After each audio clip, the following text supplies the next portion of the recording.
It's sort of shocking, but I think there's something like 428 federal agencies. That's almost 2 agencies per year since the founding of the country, and more being created. And so I call this like sort of strangulation by overregulation. That people think the government is a solution to things when a government is just a corporation in the limit.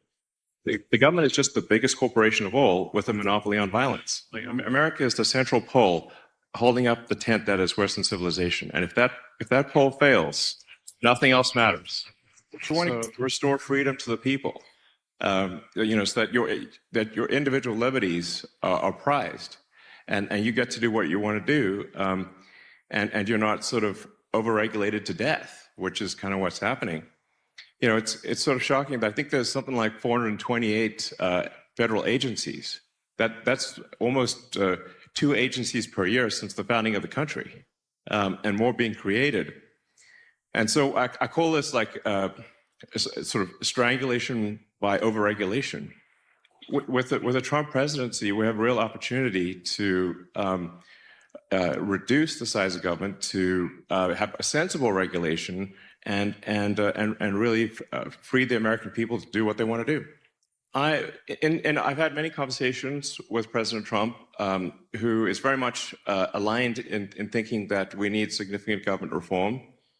We need to get the government out of people's lives and have America be the land of liberty, which is that is what has made America great, is the land of liberty and opportunity. So you maximize people's personal freedom, and we make sure that getting ahead is a function of hard work and talent, and an honest day's work. That's really what should get people ahead, and that's the only thing. I mean, there's always this debate between privacy and security, but I think the bias should be towards privacy. I think we should not trust the government. We've got to protect the privacy of citizens, and make sure that people really have their liberty and they're not being spied on or manipulated. So I think we need to make sure that there are not like backdoors and weird things, and that where the government can spy on and potentially take action against people. Making rockets fully and rapidly reusable is really what's going to open up space for humanity and enable us to have a base on the moon and build a city on Mars and be a spacefaring civilization. So a lot of people don't realize the difference between like an expendable rocket and a reusable rocket is like 10,000%. It's literally, at least. You can think of it just the difference between what does it cost to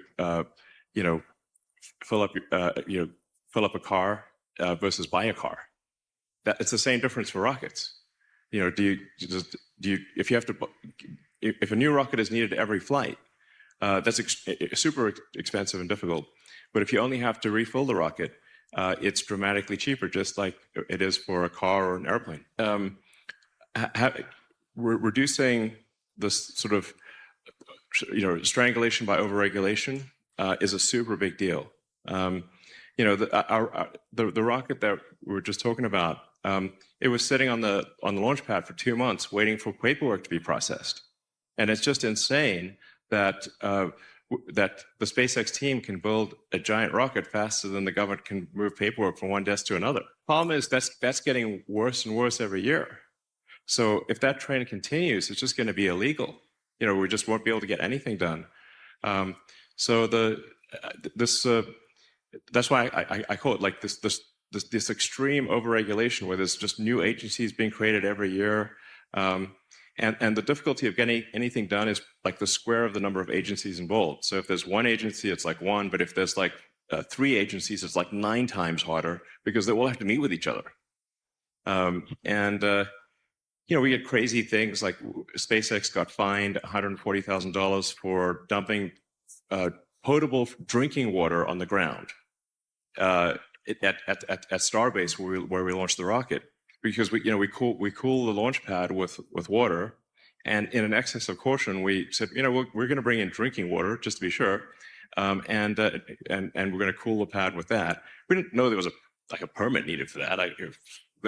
Water falls from the sky all the time. Starbase is in a tropical thunderstorm area. It rains so much that the roads get flooded.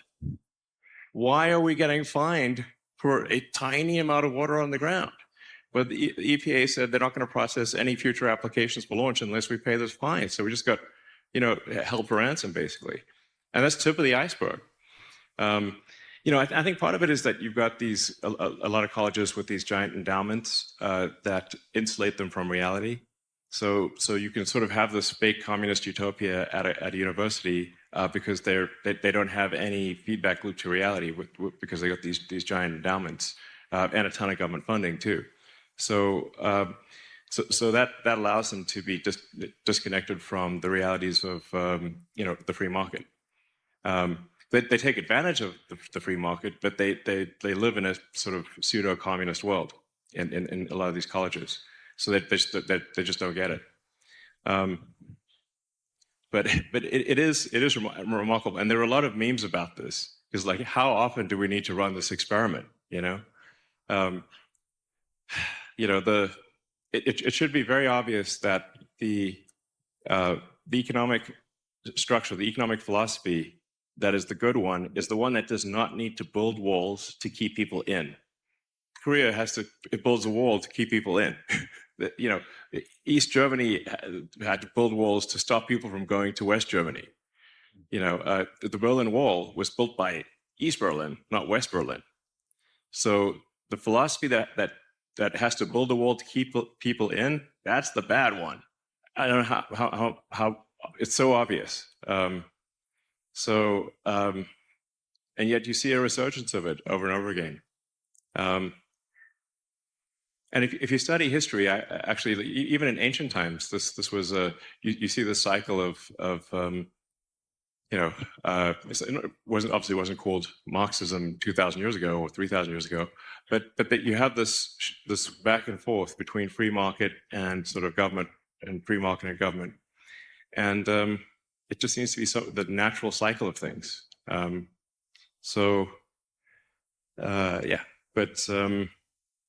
Obviously, I'm a big believer in the free market, the free market is just like let people buy the things they want to buy and let people make the things they want to make. It's not that complicated. And I find it bizarre that people think the government is a solution to things when a government is just a corporation in the limit. The government is just the biggest corporation of all with a monopoly on violence. And so if you're against corporations, you should be definitely against giving it to a monopolistic corporation that has control over violence. I mean, there are good people that work in the government, obviously, but the government is we should have the least amount of government because it's an operating system that makes people less of it. Like their output is dramatically less. You can look at, say, the output of North Korea versus South Korea. In North Korea, they're starving, and South Korea is extremely prosperous. West Germany was very prosperous, and East Germany was not. And those are random lines drawn on a map. So it should be, I don't know, like I said, super obvious what the right path is.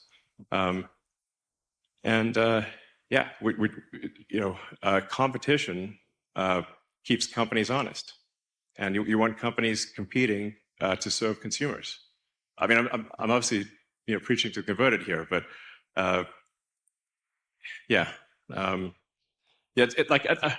another way to think of it is like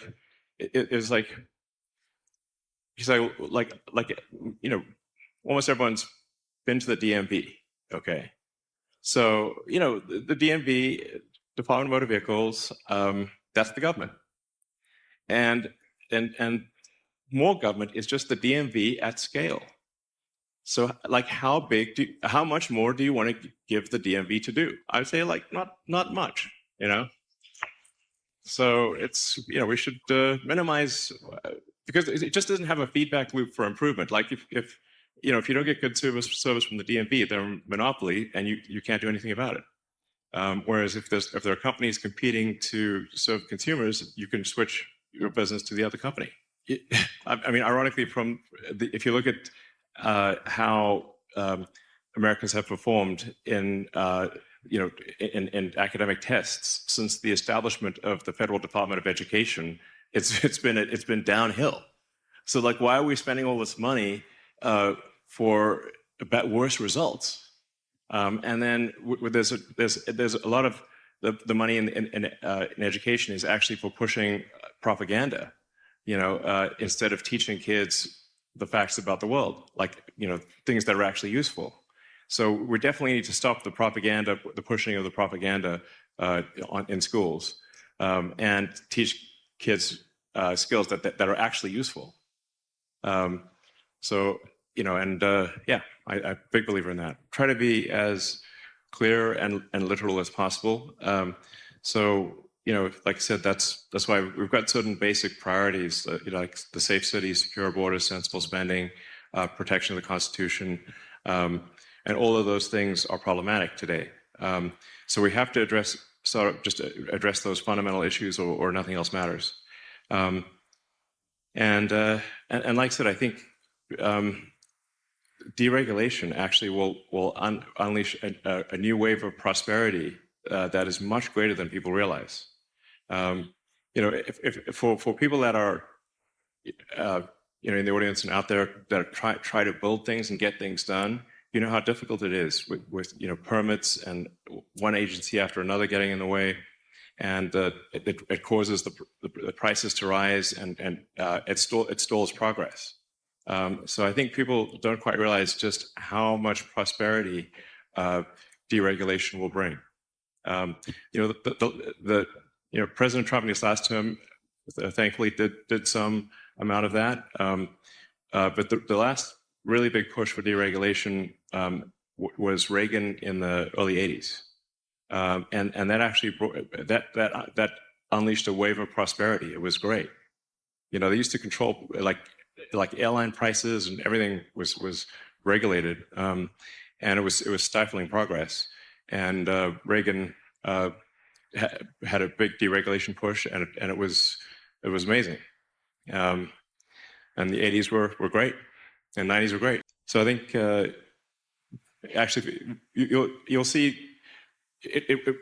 just how much better it is if progress is not stifled by overregulation. It's really a big deal. Borderline impossible to get big projects done. Like, you want to build a big factory, it's like extremely difficult to do in the US. So I think deregulation will help a lot with that. I do think we probably need to be sensible about tariffs, and just if there is dumping of goods from other countries, we probably should have tariffs that prohibit that. But I think in general we should prize manufacturing in the U.S. a lot more. But I mean, America still is the second biggest manufacturer in the world after China. And I'm a big fan of manufacturing. Obviously, I built a lot of factories, spent a lot of time on the production floor. And I think part of it is like, I don't know, maybe manufacturing became like uncool or something. I don't know. But as I was saying earlier, we're way too many people in America in finance and law. And I think a bunch of them should really be doing manufacturing instead. It should not be okay for Google or Meta or anyone else to preferentially show left-leaning media, because then how do people even know what's going on? And it's sort of, yeah. I mean, apart from X, I mean, they're pretty much all sort of controlled by left-wing activists, and then but that's obviously unfair. It's so I think they should be compelled to show content from all sides. They shouldn't be allowed to put their thumb on the scale and with political bias, because if they are doing that, then they're entering the political game, and then they're subject to political punishment. That this is really a situation where the federal government should be saying that. If a company has like 70% of the search market, like Google does, Microsoft's got most of the remaining 30%. It's a duopoly. They have to be fair in what they show. they can't be biased, because otherwise they're I think falling afoul of antitrust. So that's but I think if it's not done at the federal level, I think that's the only level where you can actually exert influence on giant companies. And it's really just to say, like, hey, you got to be fair and show, and not put a political thumb on the scale. It's not right. There's a lot of the advertisers also exert political pressure, which is, I think, not okay. So then they will, there's all these moves with these like fake NGOs with nice sounding names like Center for Countering Digital Hate. Of course, who wants digital hate? But actually they're just a left-wing censorship organization. And so they push these boycotts of any publication that doesn't support left-wing views. And so they just try to starve out any publications that have even sort of centrist views. So I think what we've got with, we've really got a rare opportunity here with Donald Trump, who's a real person, who's not beholden to those interests. Because, this is a rare kind of once in a lifetime opportunity. Because, very often, like you think there's a difference between the Democrat candidate and the Republican candidate. But with Donald Trump, I think we've got an opportunity for someone who is his own man and who is not beholden to these interests, and we can affect some serious change. Yeah, I mean, I do think we need more of our talented people in America going into engineering and into technical trades and building things, essentially. We have too many of our smartest people go into law and finance. Which is both a criticism and a compliment. But I think we've got too many people in America in law and finance. Not that we shouldn't have some, but we've got too many. And there should be more that are doing engineering and manufacturing and building things. That's I think a better use of our best talent. I mean, I certainly have done everything I can to promote engineering and and building things as a career. I think it's a good career. If you've built a product that someone loves, that you've done a really good thing. And so I think, and more people should do that. Well, I do worry about AI, actually, because we are creating an intelligence that ultimately will be far more intelligent than any human, and ultimately more intelligent than the sum of all humans. So in creating AI, we need to be very careful and it's like having a sort of a genius child. You want to have that child grow up with good values. I think the most important thing in training AI is that it's rigorously truthful. Even if that this is very, very important, essential. And my concern about a lot of the AIs that are being developed are that they're trained to lie, and in some cases with potentially disastrous consequences. I mean, when Google Gemini came out, people asked, like, which is worse, misgendering Caitlyn Jenner or global thermonuclear war? And it said misgendering Caitlyn Jenner. I'm like, that's a problem, guys. Because if this AI becomes super powerful, it could decide that the best way to avoid misgendering is to kill all humans, which makes the probability of misgendering 0. So it's very important to have AI be maximally truthful and curious and love humanity.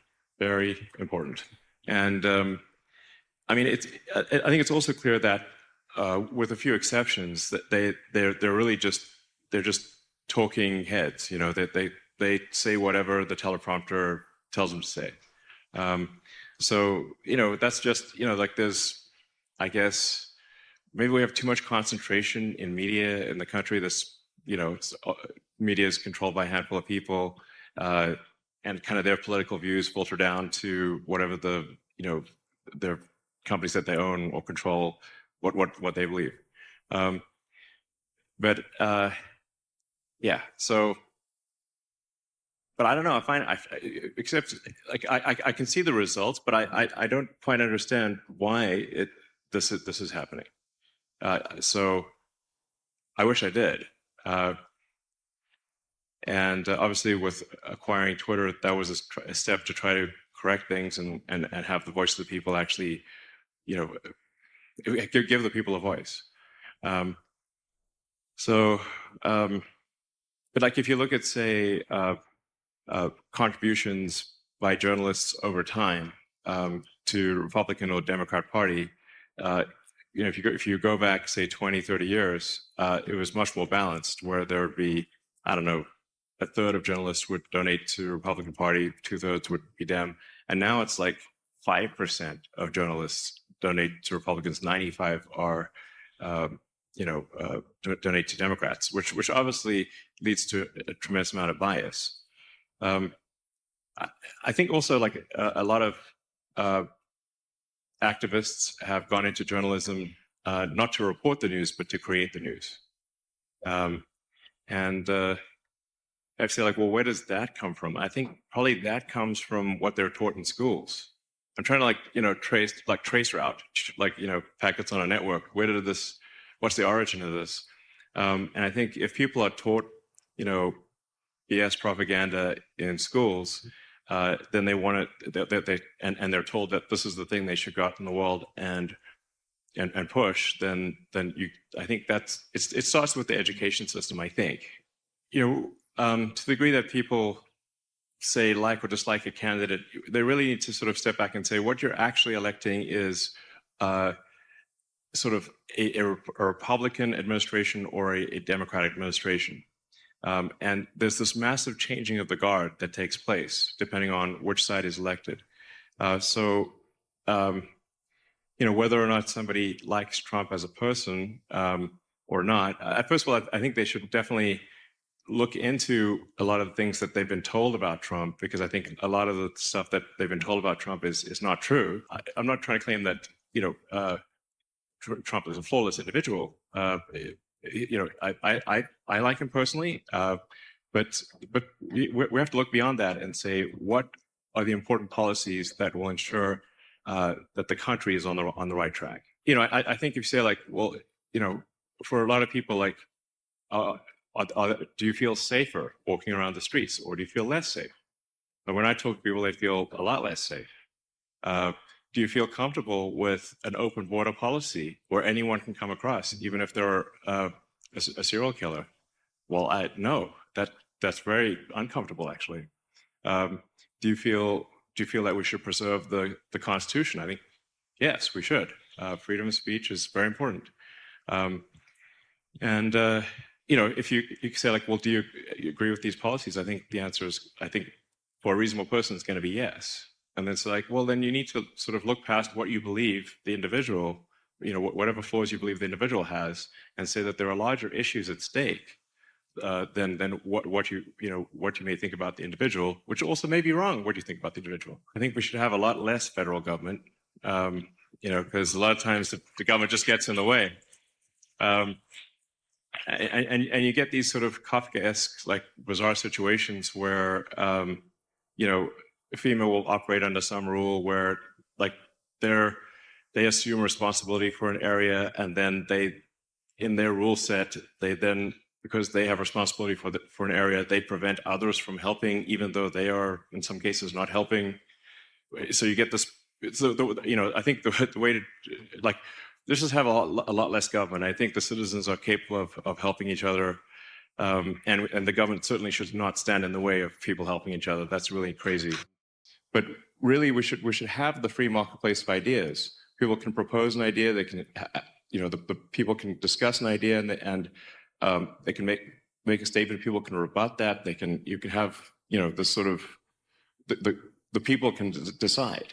I think it's far better for information to sort of bubble up from the voice of the people than to be decided by a handful of editors-in-chiefs of newspapers.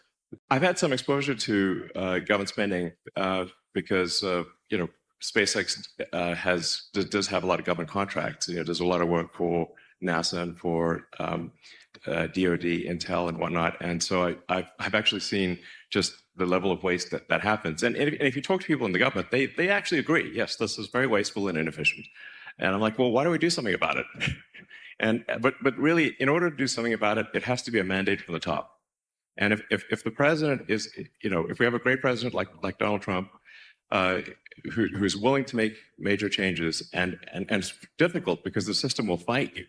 The system's not going to be like, oh yeah, no, totally, we're totally happy being smaller. that will not be like the sort of antibody reaction of the system will be quite severe. I don't think it's going to be. They're not going to, like it basically. But you have to have that mandate from the president, and we need a real president, not a puppet. This is like, for some reason, just the legacy of mainstream media just ignores the fact that America is going bankrupt like crazy. It's like at a rate that is unprecedented. And the reality is that all government spending is taxation. So people I think, well, there's government spending and taxation are somehow separate, but they're not. All government spending is taxation because the deficit is what results in inflation. And inflation is a de facto tax because it causes all prices to rise and makes people trying to just live their lives have a lot of difficulty. But inflation throughout history has been used as a pernicious tax because it's like it's 1 degree removed, so people don't feel it directly. They sort of. And then the politicians will try to blame it on something else, but it's all about government spending. Government spending is what drives inflation. So the key is we've got to reduce the government spending, and if we don't, we're going to go bankrupt as a country. End of story. Just like a person. If a person spends beyond their means, they go bankrupt. And we're spending beyond our means, and we're spending on like silly stuff that doesn't actually benefit the public. It was kind of a surprise because it's like Biden for example had that like electric vehicle summit at the White House 6 months after getting inaugurated, and specifically excluded Tesla, even though Tesla makes more electric cars than ever. Yeah, it was not cool. And then credited GM with driving the electric vehicle revolution. And that was the second event. And then in that quarter, GM shipped 26 electric cars and Tesla shipped 300,000. And Tesla's at this point about 140,000 people. It's like there's a lot of blood, sweat, and tears from 140,000 people working hard to make great electric cars. To be sort of cold-shouldered like that for no reason. It's like, what's the deal? That was wrong. So, and then there was like that crazy thing where SpaceX competed for the Rural Broadband Initiative, which, and by the way, I'm actually generally against subsidies and incentives. Like we should let taxpayers keep their money, is my opinion. But they had this like $42 billion thing, and we competed and we won. And we would have actually been able to supply a lot of Starlink terminals to the states that were affected by the hurricanes, and they revoked the award. It's messed up. Like why? And then to date, that $42 billion program, total number of citizens that have received broadband from that $42 billion allocation is 0. Now that's, if you want to see the $42 billion for 0, I would call that waste. Yeah, that's waste. That is not a good use of money. So there was also a big government initiative, I think $7 billion, something like that, for a nationwide network of electric superchargers. And I think they had made like 10. And I'm like, this is the most egregious waste of money. And there's so many situations like that. So, it just goes like bureaucrats and consultants and nothing gets done. And it's wasting your money, which is crazy. So what I'm saying is like this, there's the opportunity to reduce government waste is actually, I think, easy because there's so much of it. It's not like they just don't care about your money, which is messed up. And so I think the Department of Government Efficiency is going to face a target-rich environment for reducing cost. So where the sort of the sort of good interpretation of the woke movement is that we want to have empathy for our fellow human beings. And of course we want to have empathy for our fellow humans. I strongly believe we should care about humanity and we should care about the future. But we need to have empathy that is deep, not shallow. Shallow empathy is caring about criminals, but deep empathy is caring about the victims of the criminals. Why do we have repeat violent offenders released on the streets, often with no bail? It's crazy, and they prey upon people, innocent people, and then our streets are not safe. And how can America be the greatest country in the world and we don't even have safe streets? This is crazy. I was talking to my mom and she was saying, like, just this year, like three of her friends have been assaulted in New York. And I said, well, was anyone arrested? No. They didn't even try. We can't have this. People deserve to have safe cities and secure borders and the basic stuff like that. The values stated on the Ad America, the America PAC website and X account try to be just as straightforward and literal as possible. So that's why it's sort of safe cities, secure borders, sensible spending, protect the Constitution, especially the right to free speech, and these are all, like I said, things that seem very obvious and frankly normal, but they're not being done, and they're in severe danger if the Kamala machine wins. Well, I think that there are a lot of issues with college education. It's gotten very expensive because the administrative portion of colleges and universities has grown dramatically compared to the educational portion. So if you say, like, how much is actually spent on teaching people, and so I think that you've got these sort of administrative groups that far outnumber the actual number of professors, and like there isn't actually a need for college to be so expensive. It should be far less expensive, but the sort of bureaucratic creep and the administrative burden have grown dramatically over time. And that is what has caused college to be so expensive. It doesn't make any sense. So, yeah. But there is, I mean, if we do sort of make college free, we have to be careful about that because then it's open season for wasteful spending at universities. And like then, however bad it is now, there's going to be even worse in the future. I think we need new universities to compete with the existing ones, because what actually matters is how good is your education, not how much was spent on administrative BS. Too many people actually spend 4 years, accumulate a ton of debt, and then often don't have useful skills that they can apply afterwards. And I think I have a lot of respect for people who work with their hands, and we need electricians and plumbers and carpenters, and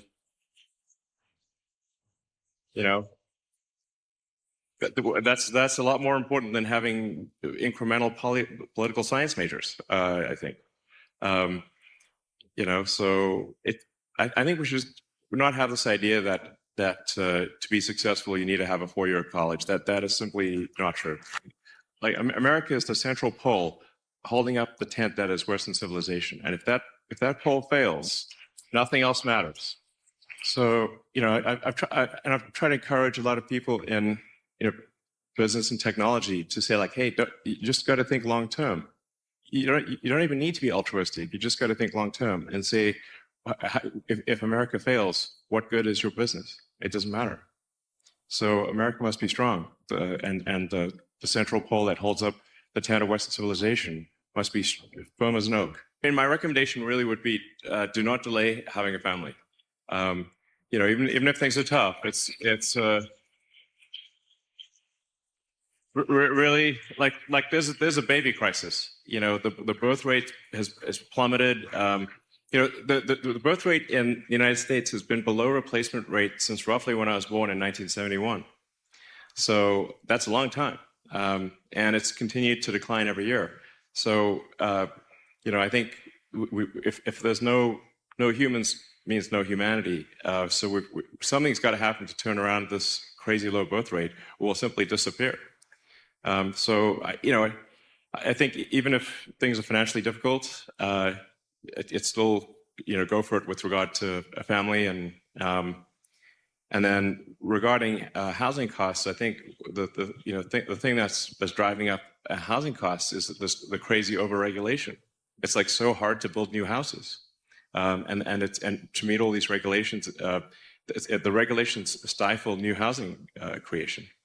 So I think if we can alleviate the crazy number of regulations for houses, still want to keep them safe, then the cost of a new house should fall dramatically. Well, I guess I've had a lot of obstacles. I certainly didn't expect to, get the things done that I have gotten done. I quite frankly, I expected failure. So it was really just that I wanted to do something that was as useful as possible. I wanted to be as useful as possible. That was it, really. So I didn't even really actually originally intend to even start a company. I tried to get a job at Netscape after graduating from Penn. And Mark Andreessen's a friend of mine, but they didn't respond to my resume that I mailed in. So I was like, okay, well, I guess I'll try writing software myself. I've been writing software since I was a kid, so I'll write some internet software and see if I can do some useful applications on the internet. And I ended up sort of writing the first maps and directions and yellow pages and white pages on the internet back in '95, and that it was just really because nobody would give me a job on the internet. So that was it. If they give me a job, I guess I would have just worked at Netscape or something. My best advice really is just like, try to do an honest day's work and try to be as useful as possible to your fellow human beings. Try to give more than you take. And I just have a lot of respect for people who do an honest day's work, That's what really matters.